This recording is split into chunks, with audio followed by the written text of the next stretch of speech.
ಜಿಲ್ಲೆಯಲ್ಲಿ ಮಾನ್ಯ ಡಿ.ಸಿ. ಸಾಹೇಬರು ಅಕ್ಕಪಡೆಯ ವಾಹನ ಮತ್ತು ನಮ್ಮ ಪೊಲೀಸ್ ಇಲಾಖೆಯಿಂದ ಇಡೀ ನಮ್ಮ ಜಿಲ್ಲೆಗೆ ವಾಹನವನ್ನು ಇವತ್ತು ಚಾಲನೆ ಕೊಟ್ಟಿದ್ದೀವಿ. ಇದು ನಮ್ಮ ಚಿತ್ರದುರ್ಗ ನಗರ ಸೇರಿದಂತೆ ಇಡೀ ಜಿಲ್ಲೆ ವ್ಯಾಪ್ತಿಯಲ್ಲಿ ಮಹಿಳೆ ಮತ್ತು ಮಕ್ಕಳಿಗೆ ಸಂಬಂಧಪಟ್ಟಂಗೆ ಏನಾದರೂ ಅಪರಾಧಗಳು ಘಟಿಸ್ಬೋದು, ಅದ್ರ ಬಗ್ಗೆ ಅವರಿಗೆ ಅವೇರ್ನೆಸ್ ಮಾಡಿದಂಥ ಕಾರ್ಯಕ್ರಮಗಳಿರ್ಬೋದು. ಅದಕ್ಕೆ ಅವರು ಎಲ್ಲ ಕಡೆ ಹೋಗ್ಬಿಟ್ಟು ಈ ಜಾಗೃತಿ ಕಾರ್ಯಕ್ರಮಗಳು ಕೂಡ ಮಾಡ್ತಾರೆ. ಮತ್ತು ಮಹಿಳೆ ಮತ್ತು ಮಕ್ಕಳಿಗೆ ಸಂಬಂಧಪಟ್ಟಂಗೆ ಏನಾದರೂ ಅಪರಾಧ ಪ್ರಕರಣ ಘಟಿಸಿದಂಥ ಸಂದರ್ಭದಲ್ಲಿ ಅವರು ಆ ಸ್ಥಳಕ್ಕೆ ಹೋಗಿ ಅದನ್ನ ಪರಿಶೀಲನೆ ಮಾಡಿ ಮತ್ತು ನಾವು ಠಾಣೆಗೆ ಈ ವಿಚಾರವಾಗಿ ಠಾಣೆಗೆ ಸುದ್ದಿ ಮುಟ್ಟಿಸ್ತಕ್ಕಂಥ ಕೆಲಸ ಮಾಡ್ತಾರೆ.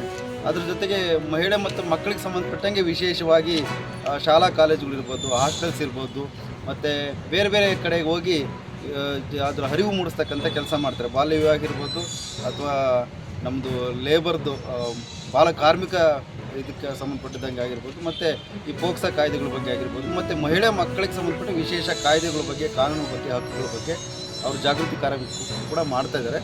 ಇದಕ್ಕೆ ಸಂಬಂಧಪಟ್ಟಂಗೆ ನಾವು ಒಬ್ಬರು ನಮ್ಮ ಪೊಲೀಸ್ ಇಲಾಖೆಯಿಂದನೇ ಒಬ್ಬರು ಡ್ರೈವರ್ ಇರ್ತಾರೆ, ಮತ್ತು ಮಹಿಳಾ ಹೆಡ್ ಕಾನ್ಸ್ಟೇಬಲ್ ಒಬ್ಬರು ಇರ್ತಾರೆ, ಅವ್ರ ಜೊತೆಗೆ ಇಬ್ಬರು ಹೋಮ್ ಗಾರ್ಡ್ಸ್ ಇರ್ತಾರೆ ಇಬ್ಬರು.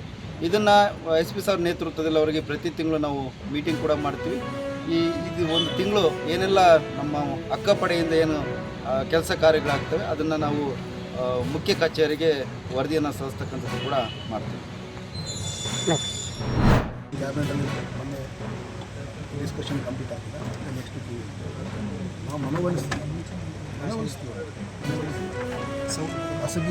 ಖಾಸಗಿ ಕಂಪ್ನಿಗಳಲ್ಲೂ ಕೂಡ ಕನ್ನಡಿಗರಿಗೆ ಉದ್ಯೋಗ ಕೊಡಬೇಕಂತ ಸರ್ಕಾರದ ಇಚ್ಛೆ ಆಗಿದೆ. ಅವರು ಮನವೊಲಿಸಿ ಆ ಕಾರ್ಯಕ್ರಮವನ್ನು ಯಶಸ್ವಿ ಮಾಡ್ತಾರೆ.